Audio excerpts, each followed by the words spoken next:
Welcome to another episode of In Your Business. Today we're going to meet with another interesting entrepreneur. I say that every show, but every show we find a new interest out there. And it's so fun for me to discover these entrepreneurs, learn from these entrepreneurs, understand how and why they're doing the businesses they are. And today we're going to meet with one that's in downtown Richmond. And if you've been in downtown Richmond in the last couple of years, you realize there's some real struggles down there for entrepreneurs. And so today that'll be a part of our discussion as we talk to Connie Ropp. Connie, you're the owner of Sweet Blessings, is that correct? Yes, sure is. Well, welcome to the show, Connie. Thank you for having me. So today is going to be a lot of fun for me to learn about your business and also a lot of the things that are going on around your business. A lot of people don't realize that it's not just about coming up with an idea, coming to the market, and just every day is going to be a great day. Every day is going to have some new challenges, and we're going to learn about those challenges with you. Absolutely. Connie, before I start the show, what I always like to do is get to know you as the entrepreneur. Okay. And so, did you grow up here in the Richmond area? Yes, I did. Mainly in Richmond, but during my early teen years, we moved to Liberty. So I've been between Richmond and Liberty most of my life. Yeah, well, and I think, you know, that's pretty close. So within 15 minutes, so that's pretty the Richmond area. And as you were growing up, do you recall what you wanted to do? You know, as a child, we have these dreams of what we're going to be. I have many things, but when I was really young, I wanted to be a baker and a restaurant owner. I would play bakery and restaurant, starting with an easy bake oven. Okay, so you had an easy bake oven also, and I say also because I did not have one, but my sisters did, and it was a lot of fun. We would make things in that oven. And, oh, yes. So I got to consume what they made, and I guess that's true to this day. Yes. What happened beyond that, though? It sounds like you started thinking that way, but you kind of changed your mind. I did. I changed my mind on a lot of things as I was growing up, on what I wanted to do, what I had the opportunities to do. So I went through a lot of different, I don't know how to say it, a lot of different interests, and I tried a lot of different things. And I wound up as a bookkeeping accountant and office manager for a lot of years. I worked a lot in the restaurant business. I went a couple of years here at IU East. So I kind of did a little bit of everything before I started baking in my home, and thought that that would be, you know, enough. It wasn't, and we just kept getting busier till my customers kept asking me, when was I going to open? Okay. And we, excuse me, I started thinking that way and started looking, and the idea was being born to that I would finally achieve my dream. Okay. So you went a long way there with me. You took a lot of path. I'm sorry. No, that's awesome. But I'm going to back up just a tad bit and ask you. So we went from that youngest child having that easy bake oven. Yes. To do they still have those today? They do. Good. They do. Good to hear that. But we went from that to your high school years. And when you were studying in high school, people start talking to you about, okay, you're going to go to college, what are you going to do? You're going to go to a trade school. How are you going to prepare for your career, okay? Yes. So in high school, were you still thinking, what were you thinking in those high school years? Well, I went to, I thought about becoming an English teacher, and I just didn't, that just didn't pan out. Okay. Then I focused a lot on the home economics programs back then. I don't even believe they have much of that anymore. They do not. But I excelled in the cooking. I extremely excelled in the sewing and home design. Okay. To where I started looking in that area. But at that point, college wasn't in our financial dreams, so I backed up. So you were really enjoying those home economics type courses in high school. And that was at Liberty, is that correct? Yes. So you graduated Liberty High School. Then did you go into the workforce, or did you come to IU East and Ivy Tech? I did went you into do? the workforce. I went Okay. into the workforce and started taking courses little by little. Okay, so you would maybe work in the daytime and take courses in the evening? Yes. Okay, Yes, so I sure did. it's a good path, and a lot of people go that direction. That way, they're winning the practical skills at the same time they're learning in the classroom, and they're able to apply Right. the two. Yes. And it's really about the education and putting it all together. So it's important we do things like that. It is. It Made, is. made long days. It made very long days. Okay, so you dedicated your life to work and school, Correct. and you started at Ivy Tech. Is that correct? I did. Okay. I did start at Ivy Tech. So that was probably a 2-year program, or Yes, it was. I'm not saying it Because took 2 years. I I'm had saying to- it could have taken yeah. 6. No, it was a 2-year program. That's when I started studying accounting. Okay, so you started studying accounting. Yes. But you didn't think you're going into accounting. I didn't think I was at the time, no. So No. so you started studying accounting, got the 2-year degree at Ivy Tech. Yes. And then you started it pursuing at Indiana University East. Correct. And was that also accounting? No, that was psychology. Okay, so I've bumped around a few different fields. okay. So you're starting to describe an entrepreneur to me, because that's what we do. Is in entrepreneurship we change a lot, and we change direction. We always add things. We're very much innovative, and we change. And I think that's what you're doing a lot as well. Okay. And I'm not saying that you're going to go from what you're doing now to something totally different career-wise, but it's what keeps your business interesting. Because maybe what I'm seeing there today, I'll see something added next month. Correct. And that's the entrepreneur in you. So let's go ahead and move forward. Okay. So you earned your degrees from Ivy Tech, you earned your degree from Indiana University East. Then what? Talk about your career path. Oh, wow. I started working in restaurants. I've worked every aspect of restaurant, from a waitress to a manager to a cook. So I've done a little bit of everything in the restaurant business.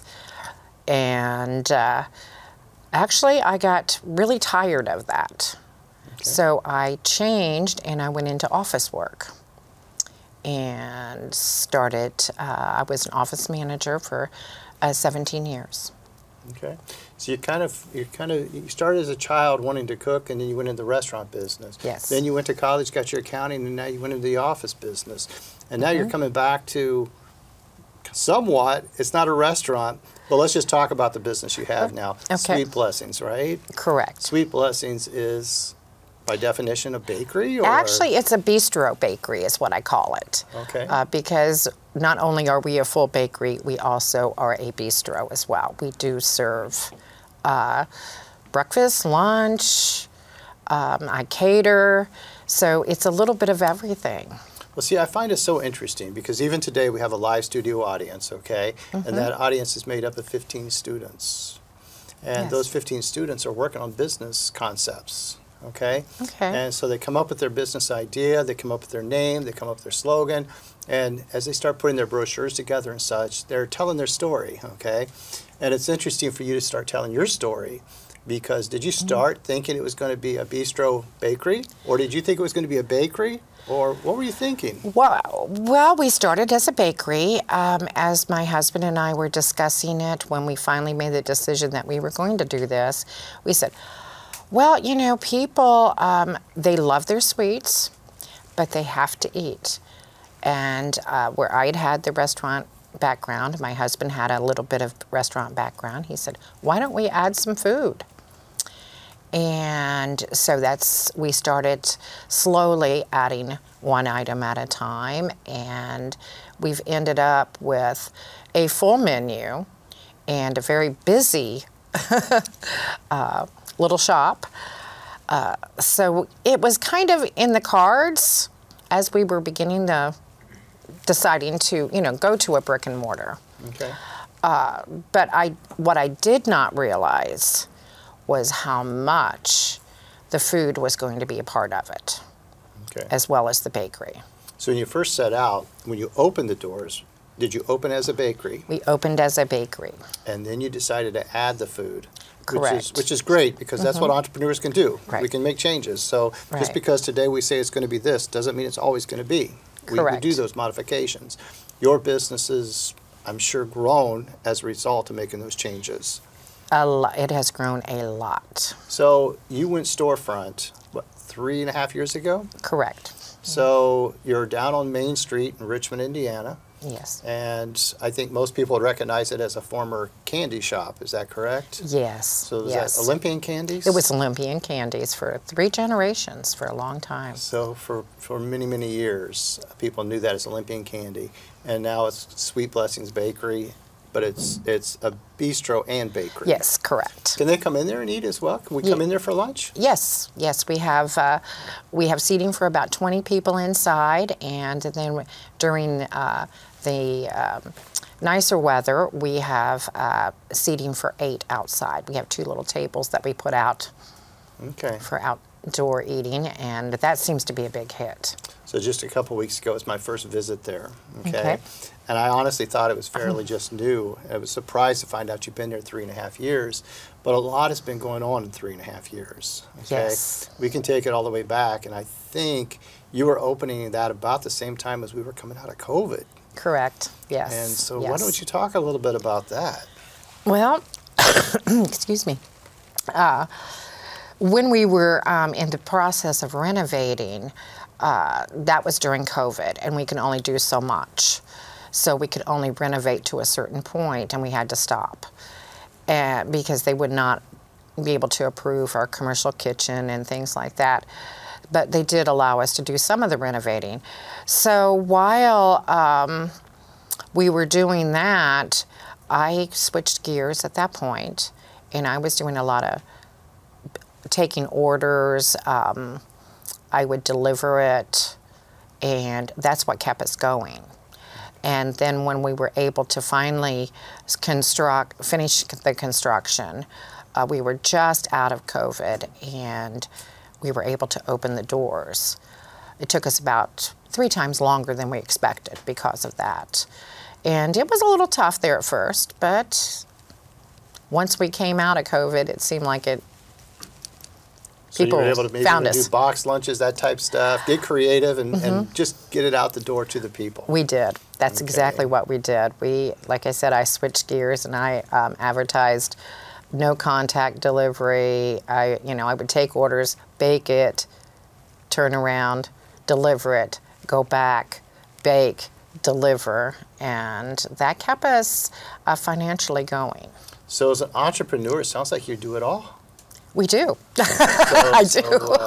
Normally at the end of the show I ask about the hours, but you set me up to ask now. It sounds like you must work a lot of hours. I do, between 80 and 90 a week.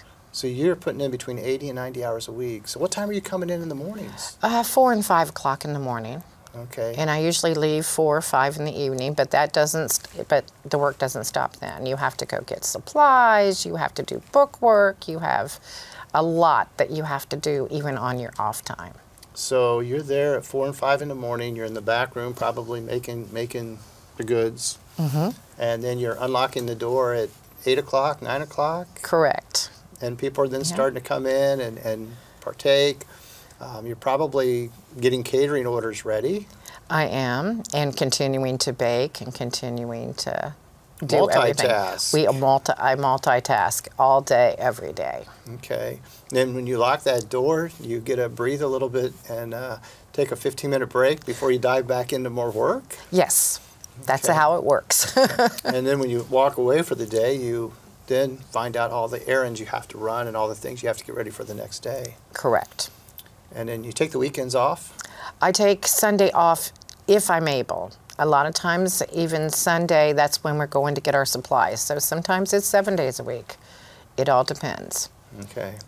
Yeah, I know that, and that's why I have to ask that, because a lot of people don't. And a lot of people think that when you are an entrepreneur and you're doing that, they think, oh, well, you're open from 8 to 3. Those are great hours. Most people have to work, till 5. But no, it's a lot more. It's a lot more. And that's just the bonus part of the work. But also let's understand that I probably right now am painting a picture that people don't want to be an entrepreneur, and it's the opposite. It is. Because it's very exciting. When it's yours, it's different, yes, okay? Correct. And we cut a couple things out that we're going to go back and revisit here, because you didn't just start the storefront. It took you many years to get to that point. Yes. So you started making that product at home. Correct. And what was your distribution like before you had a storefront? Oh, it started out very, very slow.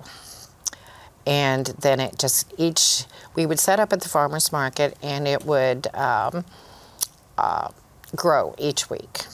And when you'd get discouraged, the other market vendors would encourage you. And as we kept growing, we kept selling more, and then we'd bake more, we'd sell more, we'd bake more, we'd sell more, to the point where it was almost shocking what we were making at that little market. And how long did you do the farmer's market? 17 years. Okay, so you were making product at home. Yes. And then bringing it to the farmer's market. Correct. And I'm assuming at that time it was a Saturday market, or is it multiple day market? How does it work? Well, it was a Saturday market, but they also had a Tuesday evening market as well. So there was a couple of times a week that during the hottest, best times of the year you could. Okay. So I have to relate to this and ask you how you do it, because I had a student a few years ago who decided during the holiday season, they have this big festival in the Depot District, and she was going to make cake pops, and she was going to sell them, because there's going to be lots of children there, okay? Right. And so the first day she made like 300, 400 of these cake pops, and the weather didn't cooperate, something happened, she sold 50. Okay, so my classes had cake pops that week, okay? She was a little discouraged because she felt like she got her inventory off. The next week, she dropped down to only 75, and she sold out in 10 minutes. Correct. So after that, she went back to having the larger numbers. She did very well. Everything was good. But how in the world do you do that? How do you know how much inventory to bring to the farmer's market? You don't. But if you don't have it, you can't sell it. So it's better to have too much than not enough.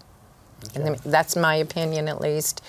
And so when I would sell out, I'd be like, okay, well, I'm going to increase it the next week, and I would increase it, and I would sell that too, to the point where every market we would pile it higher and higher, and we had nothing left when we went home.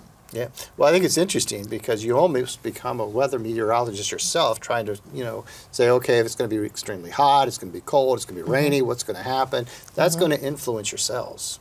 Correct. And so you have to study all those different things. You have to know, okay, if it's going to really rain really bad, well, do I go or do I just stay home? Sure. So. Well, Connie, I also have to talk a little bit more in detail on this entrepreneurship, because we've not painted a very pretty picture. We've got long hours, we've got high risk, we've got all these things going on. Why would a person want to be an entrepreneur? Because it's so satisfying to know that you're the one who started creating it. People love it. I get excited knowing I'm actually making a living doing this.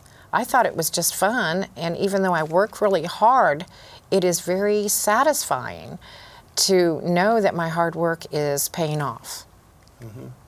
Well, I think it's interesting because I was in retail for about 6 years in the very beginning of my career. It was, fun. It was great. I worked in the mall. That's when the malls were super busy.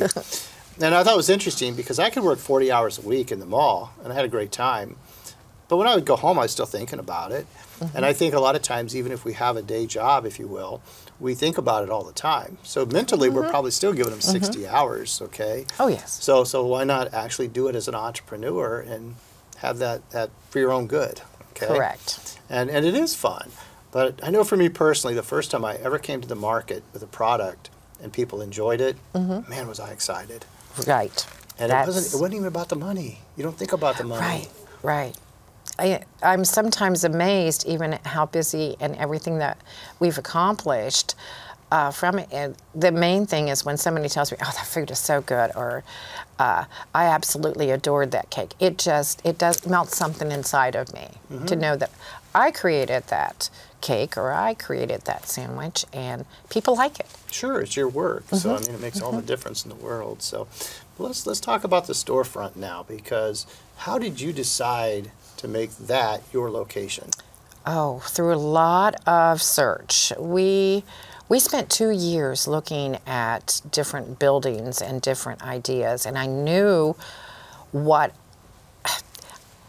what I wanted to do, I knew I needed a very large kitchen. I needed, I want it to be centrally located. I first did not start looking at downtown. I started looking at other areas. I couldn't find what I was looking for. But always in the back of my mind, I had seen an advertisement for this building. It was always in the back of my mind. I'm like, yeah, but the kitchen's small, because what my concept of what the building was, I should have looked at it sooner. Because it came down to the point where there weren't any buildings left to look at anywhere. And we knew we wanted to purchase. We did not want to rent. And so I finally looked at the realtor. I said, okay, show me the Olympian. And I was kind of like dejected.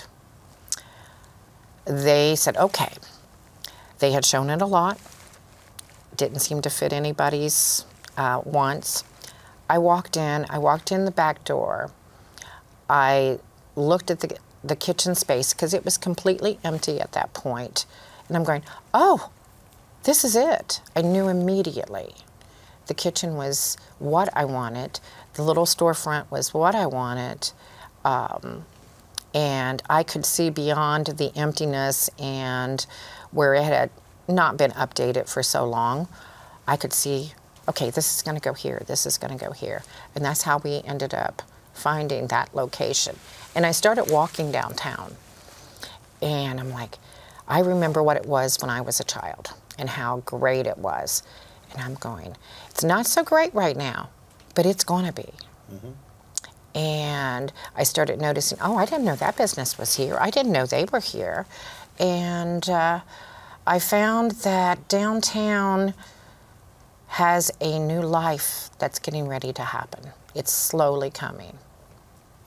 I think you're right. And mm-hmm. So you didn't know that when you first opened, but no. At the same time, when you look at what's happening now, we're months, weeks away from some major construction and impact as far as changing the housing situation downtown. Yes, yes. It's going to take several years to actually get it to full capacity. Correct. But your location is literally right there next to where a lot of the people are going to be living. Correct. And so what an ideal location. You had to take a risk. We had to take the risk. We didn't even know that that was even in the plans. We had no idea. Sure. Yes, we're in a really good position for where a lot of people are going to be. Well, it's going to be exciting because we're going to have a couple hundred people probably living downtown. Correct, and if not more.